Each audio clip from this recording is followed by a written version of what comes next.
मुंबई के जोगेश्वरी में आज भारतीय जनता पार्टी के स्थापना दिवस के अवसर पर भारतीय जनता पार्टी के अल्पसंख्यक के वरिष्ठ नेता एसएम खान के ऑफिस पर धूमधाम से मनाया गया। इस अवसर पर अल्पसंख्यक सेल के अध्यक्ष वसीम खान जी सहित तमाम लोग एकत्रित रहे। वरिष्ठ नेता एसएम खान और वसीम खान ने मीडिया से बातचीत की।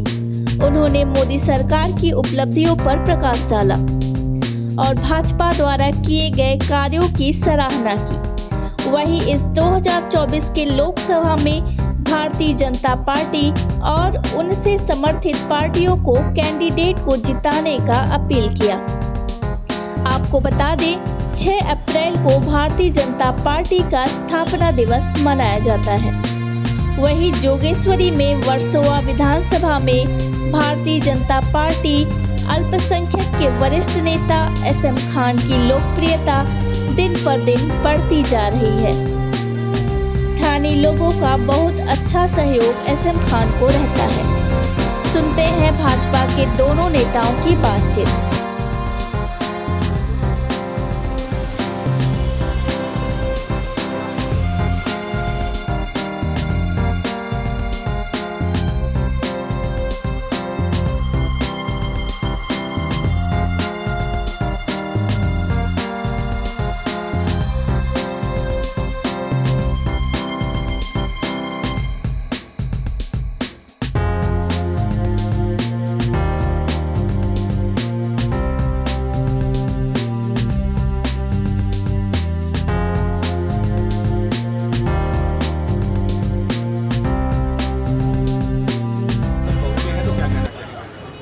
बड़ी खुशी और कोई हो ही नहीं सकती, क्योंकि आज जो है हमारे पार्टी का स्थापना दिवस है और इस स्थापना दिवस के मौके पे एसएम खान साहब ने इतना बड़ा प्रोग्राम किया है और यहाँ सब लोग इकट्ठा हैं और इस पब्लिक में हिंदू मुस्लिम सब है, सबका साथ सबका विकास, इसका सच्चा सबूत है कि जो है हम सब एक साथ यहाँ इकट्ठा हैं और मिलकर ये प्रोग्राम मना रहे हैं।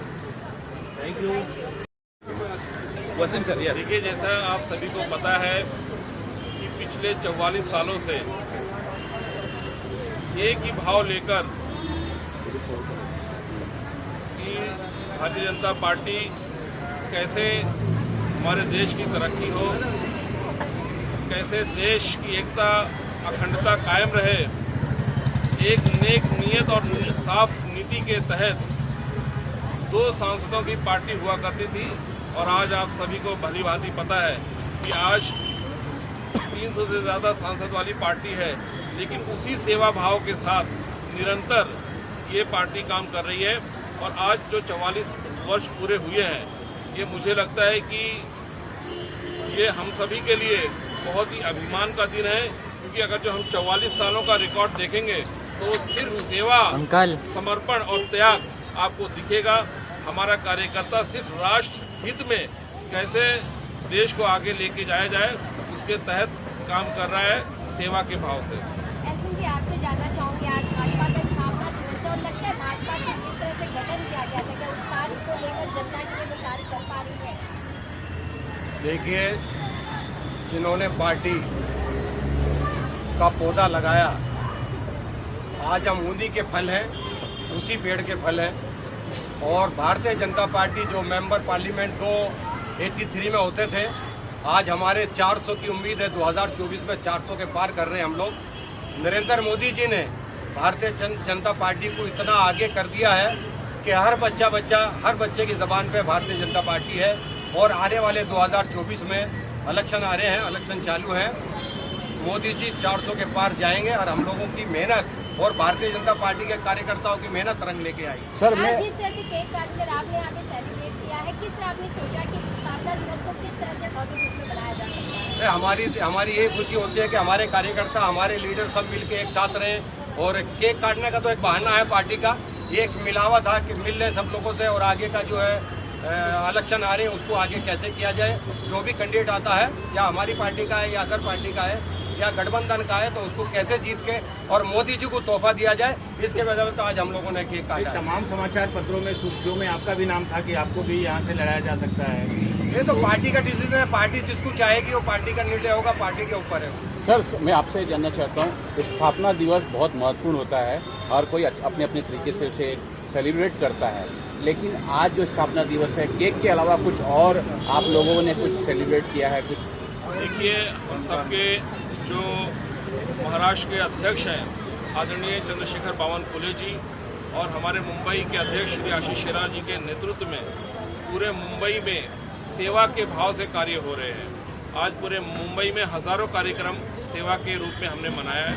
हमारा मकसद है कि सत्ता आने के बाद भी हम कभी सत्ता के नशे में या सत्ता भोगी नहीं रहे। हमने हमेशा जनता के लिए काम किया है। आज भी देखिए 44 वर्ष हुए हैं, लेकिन आज भी पूरे मुंबई में कई जगहों पे हॉस्पिटल में बहुत सारे काम हो रहे हैं। आज बहुत जगह पे ब्लड डोनेशन कैंप भी हमने लगाया है। अलग अलग अभी आज खान साहब ने यहाँ पे एक, आप सभी को पता है कि रमज़ान का पावन महीना चल रहा है, तो आज इसमें एक गंगा जमुनी तहजीब को कैसे मजबूत किया जाए, कैसे उसको बढ़ावा दिया जाए, उसी के माध्यम से आज इन्होंने यहाँ पर रोज़ा इफ्तार भी रखा है और निरंतर ये गरीबों को राशन वगैरह भी दे रहे हैं, रमज़ान किट भी बांट रहे हैं। ईद के लिए कैसे हर गरीब अपनी उसकी ईद अच्छी हो, उसके लिए भी प्रयत्न कर रहे हैं। हमारा मकसद यही है कि हम सिर्फ सेवा के भाव से अंतिम पायदान पर खड़े व्यक्ति की आंखों में खुशी हो, उनके जीवन में खुशहाली हो, यही हमारा मूल मंत्र है। सबका साथ, सबका विकास, सबका विश्वास के संकल्प के साथ हमारी सरकार, हमारा कार्यकर्ता आगे बढ़ रहा है और लोगों की सेवाएं कर रहे हैं। तो जिस तरह से मोदी जी ने कह दिया है कि इस बार 400 पार, तो किस तरह से मुंबई में इस जोश को आप देख पा रहे हैं और सर समाज किस तरह से भाजपा और मोदी जी के साथ खड़ा है? देखिए, 10 वर्षों का कार्यकाल आप सभी के सामने है। जिस तरह से मोदी जी के नेतृत्व में पिछली 10 वर्षों की जो सरकार चली है, उसको देखते हुए इस बार 6 की 6 तो सीटें आएंगी ही, लेकिन उसका मार्जिन बहुत बड़ा होगा मुंबई में। और पूरे देश में हम लोग 400 से जो हमारे सहयोगी दलों के साथ मिलकर 400 पार करेंगे, क्योंकि हमारे पास सही नीति है, साफ नीयत है, इसलिए उसके और हमने अपने काम के आधार पर 400 पार का नारा दिया है और उसमें पूरी तरीके से सफल होंगे। मुझे लगता है इस बार जो 400 आंकड़ा होगा, उसमें हमारे अल्पसंख्यक समाज का बहुत बड़ा योगदान होगा। इस बार 2014 और 2019 के जो चुनाव हुए हैं और जो 2024 का जो चुनाव होगा, इस बार अल्पसंख्यक समाज भी बहुत बड़ी संख्या में भारतीय जनता पार्टी को जिताने के लिए आतुर है और मुझे लगता है जो इतनी बड़ी प्रचंड जीत होगी, उसमें हमारे अल्पसंख्यक समाज का भी बहुत बड़ा हाथ होगा। जिस तरह से विपक्ष का बार-बार आरोप है कि बेरोजगारी हो गई है, महंगाई हो गई है और जो भाजपा है वो हिंदू मुसलमान दोनों को बांटने का कार्य कर रही है, इस पर आप क्या कहना चाहेंगे? देखिए, 1947 से लेके कांग्रेस ने 70 साल इस देश पे राज किया है। अगर गुर्बत नहीं है तो कांग्रेस उसी टाइम हटा देनी चाहिए थी। हमारी सरकार ने जो गरीब तबके के लोगों को 80 करोड़ लोगों को खाना देती हमारी सरकार, ये हम कांग्रेस ने जो गुर्बत फैला के रखी थी देश के अंदर, उनको हम संभाल के चल रहे हैं, उनको लोगों को खाना तक पहुंचा रही है हमारी पार्टी। दूसरी बात, हिंदू मुस्लिम, अगर हिंदू मुस्लिम की बात होती तो मैं मुसलमान हूँ और ये हमारे दुबे जी बैठे हैं, ये पासवान जी बैठे हैं। यहाँ हिंदू मुस्लिम कुछ नहीं, हमारी पार्टी ना हिंदू की है ना मुस्लिम की है, हमारी पार्टी सब कुछ लेके चलती है, सबका साथ, सबका विकास, सब पर विश्वास रखती है। ये मोदी जी का नारा है। ये अपोजिशन के लोग जो हैं, ये हिंदू मुस्लिम करके 70 साल राज किए हैं, अभी वो इनका राज चलने वाला नहीं है। इनको मालूम चल गया है कि 10 साल में मोदी जी ने हिंदू मुस्लिम एकता की है। सारे देश में हिंदू मुसलमान सिख ईसाई सब एक बैनर पे खड़े हैं और मोदी जी के साथ सब लोग। वसीम जी, अगर बात करें कांग्रेस के कई ऐसे बड़े चेहरे हैं जो कहीं ना कहीं पार्टी को छोड़कर भाजपा या शिवसेना का दामन थाम रहे हैं, वहीं एक बड़ा नाम है संजय निरुपम जी का। उन्होंने भी पार्टी को जिस तरह से पार्टी को इस्तीफा दे दिया है, वो बाहर निकल चुके हैं, क्या लगता है भाजपा उन्हें मौका देगी? देखिए, हम पिछले 10 साल से ये बता रहे हैं कि एक शेर के साथ मैं इस आपके सवाल का जवाब दूंगा कि घर सजाने का तस्वुर तो बहुत बाद में है, पहले ये तय तो करो घर को बचाएं कैसे। तो भारत जोड़ो यात्रा पे उनके युवराज निकले हैं, लेकिन आपको पता है एक एक करके ये जो कांग्रेस का कुनबा है वो पूरी तरीके से टूटता जा रहा है। लेकिन जब आप राजनीति एक लाभ के, अपने पर्सनल लाभ के लिए जब राजनीति को आगे बढ़ाएंगे ना, तो वहाँ ये होना स्वाभाविक है। जब आप देश हित की बात करेंगे, जब आप राष्ट्र हित की बात करेंगे, तो वहाँ परिवार बड़ा होगा। आज दुनिया की सबसे बड़ी पार्टी हम क्यों है भाजपा, क्योंकि हमने पहले कहा कि हमारी नीति और नीयत दोनों साफ है, इसलिए हमारी एक ही संकल्प है।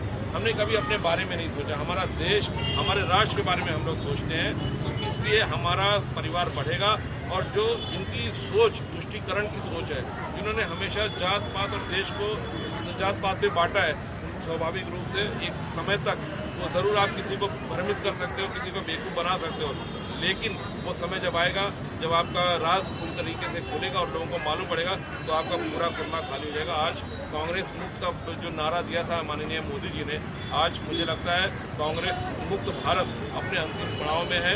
आप 2024 के बाद देखेंगे कि कांग्रेस मुक्त भारत पूरी तरीके से हो जाएगा। लेकिन ईडी का डर बताया जा रहा है, ईडी के डर से लोग पार्टी को छोड़कर आ रहे हैं। देखिए, ईडी नहीं, ईडी अपना काम कर रही है, वो स्वतंत्र है अपनी कार्रवाई करने के लिए। जितने भी भ्रष्टाचारी है, भ्रष्टाचारी का कोई दायरा नहीं है, उनमें कोई वीआईपी और वीवीआईपी कल्चर नहीं है। जो देश को लूटने का काम करेगा, जो चोरी करेगा, उसको सजा अवश्य मिलेगी। ईडी अपना काम कर रही है। आपको पता है कि जिस तरह से 2014 के बाद मोदी जी सक्रिय हुए हैं, इस देश से जो गुंडागर्दी है, जो माफिया है, वो नस्ल नाबूद होते जा रहे हैं, मिट्टी में मिलते जा रहे हैं। इसलिए उसी के तहत ये कार्रवाई हो रही है। ईडी का डर उन्हें है जिन्होंने गलत काम किया है। मेरा सवाल आप दोनों से है, काफ़ी संख्या में, बड़ी संख्या में उत्तर भारतीय मतदार यहाँ रहते हैं, तो मुंबई या आसपास में उत्तर भारतीय चेहरों को भी भाजपा या समर्थित पार्टी उतारेगी? देखिए, समय समय पर आपको पता है कि उत्तर भारतीयों का जो समर्पण है, जो भारतीय जनता के प्रति उनका लगाव है, हमेशा से उनको सम्मान पार्टी ने दिया है। आप ही के बीच के रहने वाले यहाँ कृपा शंकर जी को जौनपुर से लड़ाया है। आपको पता है वो मुंबईकर हैं, लेकिन उनको जौनपुर से लड़ाया क्योंकि उनकी वहाँ पे जन्मभूमि है। और यहाँ पे भी विद्या ठाकुर जी हैं, जिनको यहाँ मुंबई ने MLA बनाया है, मंत्री भी बनाया है। तो हमको बराबर से उत्तर भारतीयों को सम्मान मिला है। और मुझे लगता है कि हम इसमें ज़्यादा विश्वास नहीं रखते कि हमारा पर्सनल क्या फ़ायदा हो रहा है। जो देश हित की बात करेगा, जो राष्ट्र हित की बात करेगा, उसके साथ हर समुदाय और हर समाज के लोग रहेंगे।